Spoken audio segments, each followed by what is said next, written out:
A new tank has decided it's time to rival the Object 279E and take the top spot as the true king of tier 10 tanks in World of Tanks, and this is the reason for its claim. Of course, we are talking about the recently buffed AMX M4 MLE54, which has dominated tier 10 battlegrounds over the last month and has littered the What Replay site with tons of 10k damage plus games. We have two stunning replays playing in this absolute monstrosity that's been a real thorn in the backside of pretty much every single tier 10 tank in the game right now, and of course we're about to see why as he launches a lovely round into the side of the FE 4005, unfortunately not managing to pen with the HE rounds. Well, maybe he did, but very low roll with his rounds. But nonetheless, you can see here taking a nice early position using the turret armor of the AMX M4 because that has been recently buffed, and although having to fire HE at the side of a Kranvang is not your ideal scenario, he's been able to bounce a few rounds already and picked up over 1300 blocking damage, which is something that didn't usually happen back when this game was first introduced, because effectively there were so many wrongdoings with the AMX line and there were so many weak points with it. The most notable one being this kind of plate here, which has been buffed recently, and it's made it a little bit better, in fact a lot better, to be able to play it because you have so many more opportunities to side scrape. You've got various different things you can do differently in this tank than you used to be able to do. Of course, no one's going to complain about hitting into the side of Kranvang turrets, and you can do that with this tank because the accuracy is not terrible, it's nowhere near good, but you're definitely able to, considering you don't have like an E100 gun, you're able to compete with some of the kind of more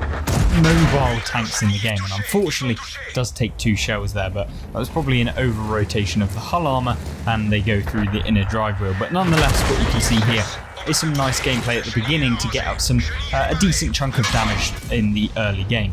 As with most Westfield games, you typically get the over peekers, and you're seeing that with this 60 TP who is just trying to peek over this ridge, probably too much so. And of course with the Kranvang taking its usual broken position on top of the hill, it can be a bit of a pain, but you see the snapshot there into the 60 TP, and that's what can happen with this vehicle since the update. It's just constantly able to dish out a decent chunk of damage, and because the reload is pretty good for a tier 10 heavy, because of the fact it doesn't have to wait for an 800 alpha damage shot, doesn't have to wait for a 750 alpha damage shot, it has this mid-range damage, which means that it's going to be able to deal with that damage a little more consistently, because that's typically how it goes on World of Tanks. So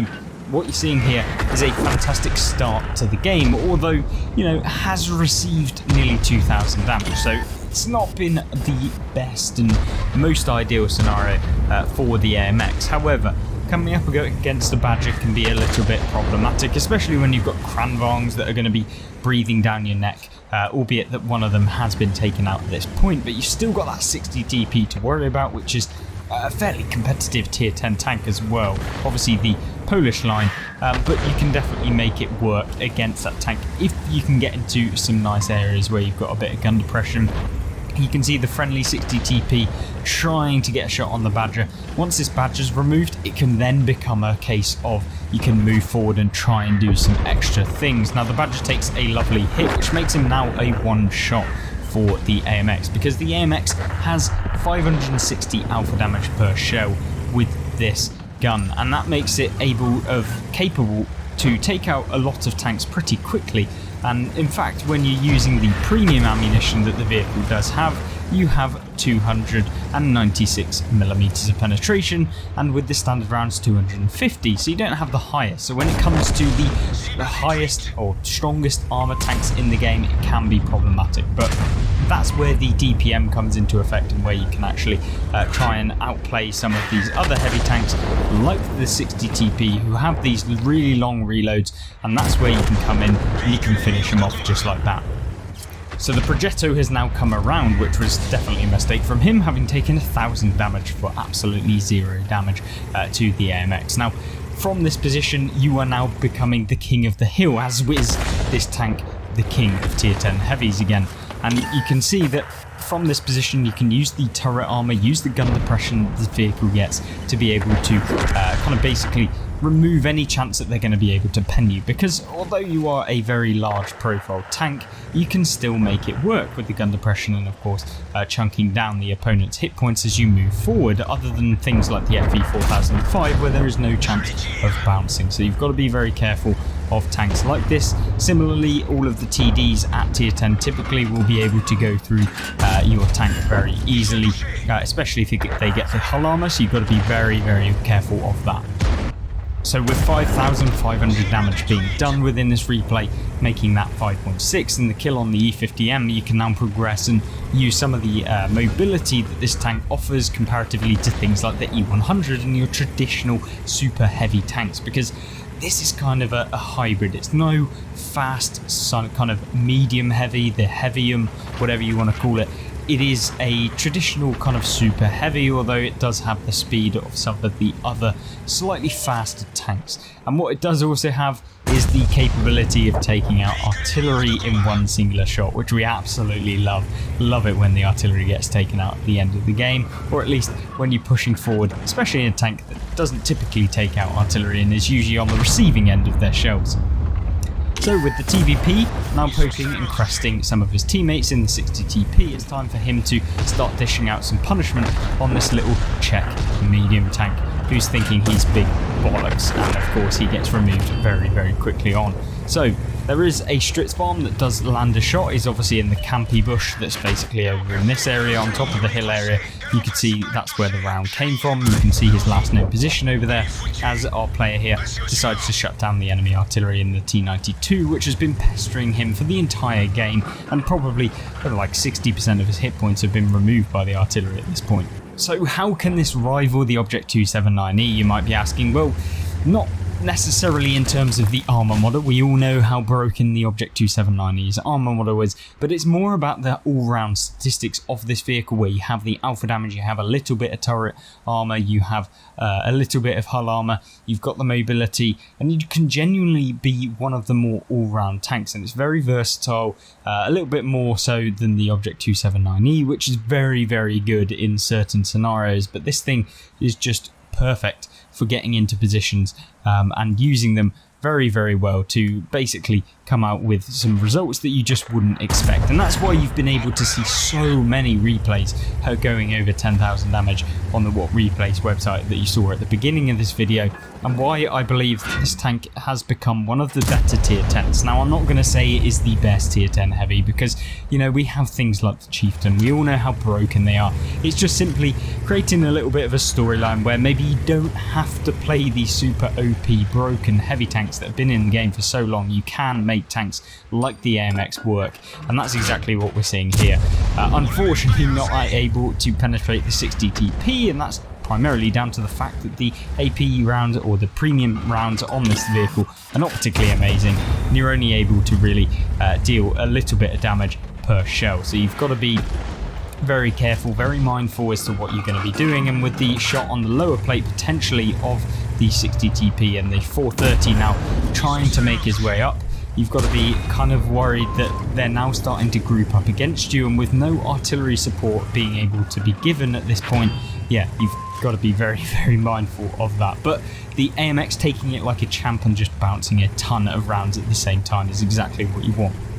So at this point, you're definitely crapping yourself, because with the 60 TP on literally double the hit points that you have, and the Object 430U with a one-shot but a very nasty gun that can definitely take you out in a couple shells, and with a Stritz bomb that you have no idea, no chance of actually being able to stop, is also looking and bearing down on you at the same time, obviously trying to get a shot. You don't know if he's then going to move back up here and potentially get a shot on the side of the turret. It's all kind of unknown, but luckily the artillery support from his team does manage to take out the Object 430U, removing some of the challenge. But yes, you still don't want to be rushing into any kind of positions against the 50 TP, even if he does decide to fire, because of that Stritz bomb, who's going to be a pain in your backside. So luckily, literally a couple of seconds later, the Stritz bomb does get spotted, and he places a nice round into the side of him, exactly what you want. The 60 TP nowhere to be seen at this current moment in time, and this is where the Stritz bomb just sucks, when you do actually finally get spotted for the very rare occasion in World of Tanks. and you can very easily take out the last remaining hit points of that vehicle. And you can see here with a very nice, well-aimed shot from our player here, yes, the tank has been removed from basically full hit points, and that's what this tank can do comparatively to some of the other heavies. The accuracy is better, the aim time is better, and genuinely I feel like this tank is just the better tier 10 heavy. Let's look at another replay. The next game centres around the map Fjords, and of course we all know the three main choke points on Fjords being the mountain pass, this central area down in the dip where the water is, and of course this southern side of the map where you get the heavies duking it out on this corner here that you're about to witness. And of course you can see how some of the top players in this game are going to be able to use the AMX to basically chunk away a lot of the opponents that they'll be facing and come into some difficulties against some of these opponents. Of course, some of the other heavy tanks in the game do not have the gun depression that the AMX has. They don't have the flexibility, they don't have the speed, and they definitely don't have the kind of consistent damage that you can deal out in the AMX, which is why I love seeing this tank in action. Of course you can see it here just ploughing rounds left, right and centre into various different tanks that come available at any one time. So you can see a good use of this tank getting behind the rock here and basically avoiding anyone from being able to hit it. Of course, in World of Tanks, if you can avoid getting hit altogether, that doesn't mean kind of releasing yourself into the wild. Unfortunately, there is one of those pesky Italian tank destroyers sat right at the back over here, and he's about to receive a nice, decent hit there. But unfortunately, we don't know if he did manage to pen that shell. However, moving and focusing on some of the other vehicles, we have the E75. Of course, the main counter to this position is exactly what you're seeing here with the Italian TD, and unfortunately for the IS-7 on his team, he has got now a Jaeger advancing very quickly into his front, and of course the Jaeger having the 1000 alpha damage is not very fun indeed, but he does plough a nice round into the Jaeger into the side, and he continues to do that against all of these tanks that are advancing towards him. This is the scenario that you definitely want to be in when playing the AMX. Unfortunately, there are so many tanks sat in front of him, and with only one teammate in the IS-7, it's very difficult now for him to really be able to do anything. He doesn't have the speed that some of the other vehicles may have, and that's going to bear a little bit of a problem to be able to retreat and get out of there. However, you can do a tactical retreat, and with things like the Maushan and the FV4005 on his team further back, then he's just waiting for their support, and hence why he's pulling back behind that ridge, because there's no point in him trying to advance against multiple heavies. And you can see here the frontal armour of the tank actually working for once. It probably wouldn't have done that